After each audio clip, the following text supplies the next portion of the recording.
Welcome to the Center for Universal Oneness. We are an open, welcoming, spiritual community that supports all faith traditions and invites you to join us on your spiritual journey. We host different speakers each week to guide and inspire us. We are guided by universal principles of acceptance of all that is sacred, and we strive to live in the oneness of love. Please enjoy this presentation. Well, we are very pleased to welcome Sharri Johnson to the Center for Universal Oneness. She's a new speaker for us and a person I had a delightful conversation with this week. And I was able to pick her brain and get some great ideas for our organization. And I find her just a delightful person to be talking to. Sharri has been ordained as a minister of religious science, and she's the senior minister and CEO of One Heart Retreats, which is an online focused ministry. She has a history of 30 years of college teaching, and she has published 2 books on affirmative prayer. Education is her passion, and spirituality is her forum. Her topic this morning is the gift of presence. And I'm really looking forward to hearing what you have to say about the presence. Our speaker is Sharri Johnson. Sharri? Morning. Thank you. It's a delight to be here. My name, as you know, is Sharri Johnson. And until March 31st of this year, I was the senior minister, lead faculty, CEO, and business manager of One Heart Retreat Center in 2 hours from everything, Arkansas.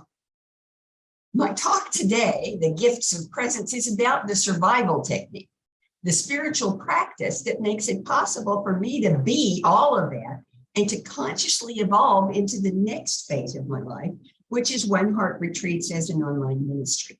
And that practice is presence. A little bit of background. On July 31st, 2017, I received my ministerial license.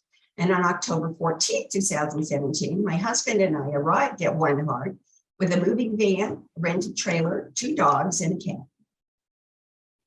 And 5 days later, my husband was diagnosed with acute small cell lung cancer that had metastasized to his brain, his spine, his liver, and his adrenals. They gave him a 6-month prognosis, and he made his transition exactly 1 month to the day later.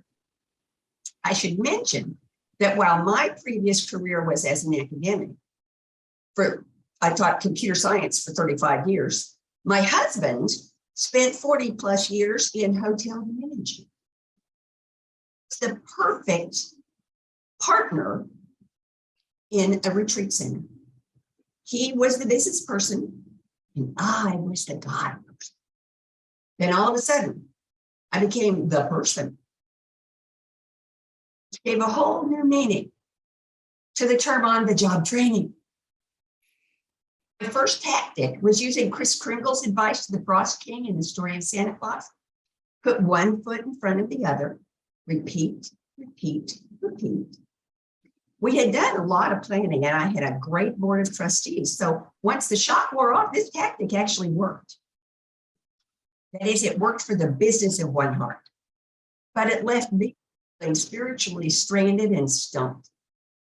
However, I was blessed with a marvelous mentor who helped me stay awake and focused, plus 2 prayer partners, one of whom is right here in Kansas City and has been my prayer partner for over 15 years.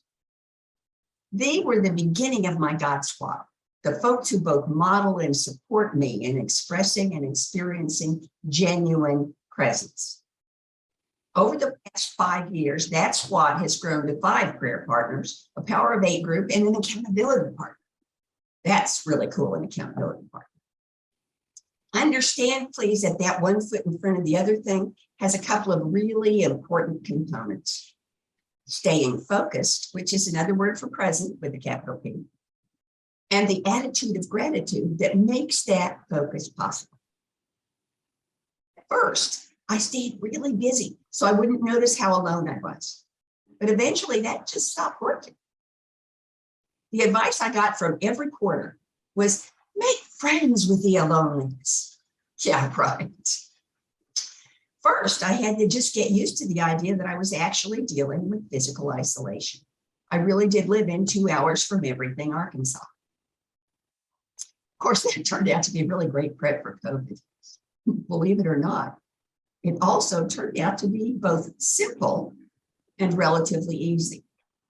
Simple and easy, in case you didn't know it, are absolutely not synonyms. I had a prayer room in my little cabin, and I started my morning there every day of the world. When I realized that I needed to practice some self-care in my grief, I turned there. Divine order is always in operation. So when I set up my prayer altar, it ended up under a window that was not curtained and that overlooked a tiny park that was right there on the property, about a square block. There were a multitude of birds, including cardinals, after whom the park was named, plus armadillos, raccoons, squirrels, deer, in this little park. And as I sat in meditation, their movement drew my attention away from my own pain and into the beauty of nature. Looking out that window reminded me that I am clearly not alone. In addition to the dogs, which temporarily increased from 2 to 3, and a cat, I lived with birds, wildlife, and the cows who resided just the other side of the fence on 3 sides of the retreat center. That's the first gift of my grieving, the first of my presence. That view is the only thing about 2 hours from everything Arkansas that I really miss. In fact, to make up for it, I found window films that look like mountain scenes, and that's what I have on the windows in my prayer room in my office. As I allowed myself to feel the beauty around me, to experience the beauty around me, I began to have a glimmer of the beauty that might be within me. My prayer practice went from 1 hour to 2 hours, and they flew by every morning. Good morning prayers, followed by reading from 8 or 9 books and booklets, including the daily guides from Science of Mind magazine and Unity's Daily Work. And then 15 to 30 minutes of meditation. This routine gave me such an experience of the numinous presence around me that I just naturally allowed a spring of presence to well up within me too. I didn't so much get used to the idea of isolation as allow it to fade from my awareness of a negative thing. Isolation was transformed from a loneliness to solitude. My altar also has a collection of votive candles that represent the attributes of divinity that I want to embody, such as light, love, wisdom, guidance, joy, and inspiration. About a year and a half ago, a guest at the retreat center left behind a frosted glass candle holder with the word gratitude etched on it, together with a little picture of a gift. This is the second present of presence. That's hard to say, present of presence. And it has joined the collection on my prayer altar. I said earlier that the attitude of gratitude is what makes focus possible. Actually, that attitude is what directs the focus inward and upward, which is all that is required to move from observation to awareness to presence with a capital P. It turns out, at least in my experience, that presence is absolutely focused on or in the present moment. It's not possible to be present in the past, not even the immediate past, nor in the future, or even the next breath you take. So how is gratitude connected to presence? We absolutely can be grateful for gifts received in the past and also for gifts anticipated in the future. However, we feel the gratitude only in the present moment. So gratitude requires presence. In fact, Feeling anything at all requires presence because feeling happens when we are focused in the current moment, and it requires our full attention. Oddly enough, at least for me, presence also requires gratitude because it feels so immense, so divine, so beyond separation, and so totally into oneness. So have I actually made friends with the loneliness? Yes. No. Yes, because I learned to value the time with myself, spent recognizing and experiencing completely oneness. Feeling the joy of knowing I can never actually be alone, much less abandoned. This appreciation of solitude, as opposed to solitary existence, has made COVID just a very small bump in my personal road. I look at that since my ministry before COVID was already at least 50% online and 30% via Zoom, I had a much smaller adjustment than most ministers.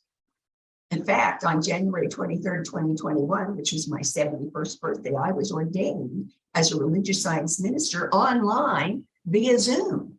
And the ceremony was beautiful. It even included a procession of the over 50 clergy in attendance. And no, because I still treasure the time I spend in community with people I love. And I believe I should have a minimum daily requirement for hugs, which, while possible via Zoom, put your left hand on your right shoulder, your right hand on your left shoulder and squeeze. It's just not as satisfying as in-person physical hugs. This led me to prayer, which, that's a big surprise, right? Seeking guidance. I knew I was where God had brought me, doing the work God gave me, and making a difference in the consciousness of that place. And I was committed to staying there until God decided I was done doing whatever I was supposed to do. So that's what I prayed. Plus, if it's not really necessary for me to be doing your work, God, I'd really love to go home. January 3rd, I sold the property in Arkansas. And on March 31st, when Heart Retreats moved home to Kansas City. I am absolutely passionate about presence. I know it is the solution to every problem facing me or us or the planet today. I can tell you about the importance of presence. I can tell you what it means to me. I can describe how it feels to me. But what I can't do is feel it for you. So I'm going to take a break right now to give you a personal experience of presence first. So please put anything you're holding down. Accent your chair, trusting it to support you. Take a nice, easy breath. And let your eyes drift shut. If it's not comfortable for you to have your eyes shut, let them drift to what they call a soft gaze. Then let all of your focus, your attention, be focused on your feet. 2, that you are breathing through your feet up out of the earth, energy and life. With each breath, they relax a little more. Feel that relaxation drift up into your calves.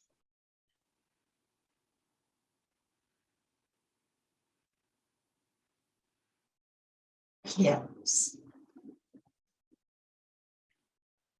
Abdomen.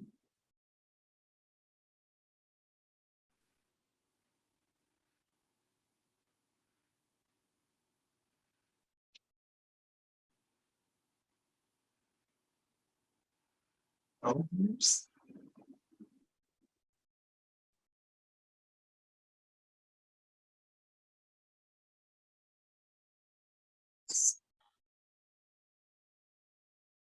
Your ears.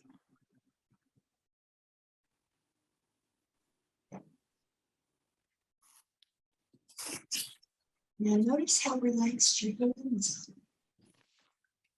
Your wrists.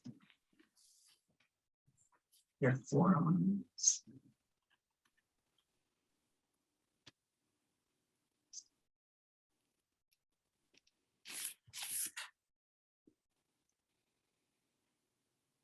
Now feel all stress draining down the back and out of your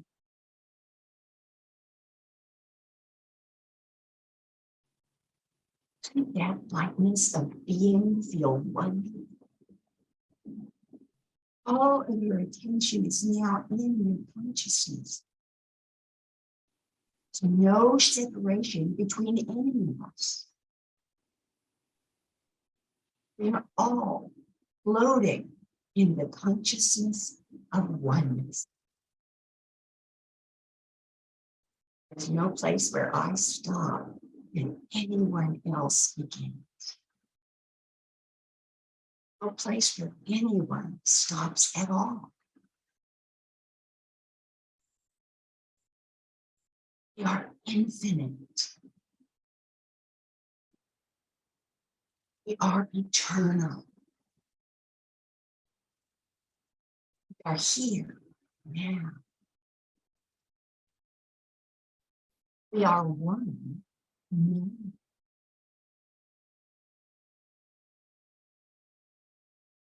Fully present with a capital P in this moment.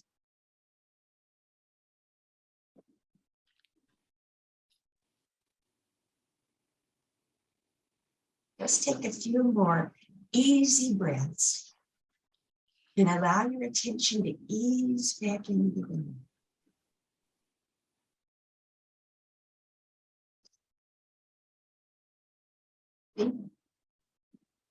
Can you imagine what it would be like to live in this feeling? Expand that imagining to include the entire human race. The entire human race experiencing the oneness of presence. Then you know that it is within the realm of possibility. So let's adopt that imagining as our vision for the world. Don't you see that in a world where everyone stayed present in the presence, disease, hunger, lack, violence, racism, homelessness, discrimination of any kind, even war, would simply not be possible. Consider this aspect of our vision. If we were all present in every moment, we would be living in constant awareness of our connection with divine mind. That would put us firmly in the flow of divine inspiration and guidance. We have eliminated the concept of unreachable goals. So for the purpose of this talk, it doesn't matter if you spell presence with a CE at the end or with a TS at the end. And you see now that presence with the CE contains the presence with a TS of peace, passion, wholeness, generosity, and love for ourselves and for all others. So how do we start? We can begin with baby steps. Determine that you will bring yourself into the presence of the present moment as you fall asleep tonight. And we'll do so with the intention of waking up present in the morning. Give yourself the gift of self-care by setting an intention to spend the first 2 minutes of every hour you are awake, focusing your attention on being present with a capital P. Just 2 minutes. For a week, add another 2 minutes, but this time spend those 2 minutes noticing the presence of the divine as it is expressing in your life each hour that you are on. Oh, that if you follow this experiment, you too will thrive, will experience the presence and the gifts of presence, whether you live in the middle of a rural area or in the middle of an urban setting, no matter what you're feeling isolated, abandoned, or what do you have to lose? Stress, lack, fear, loneliness.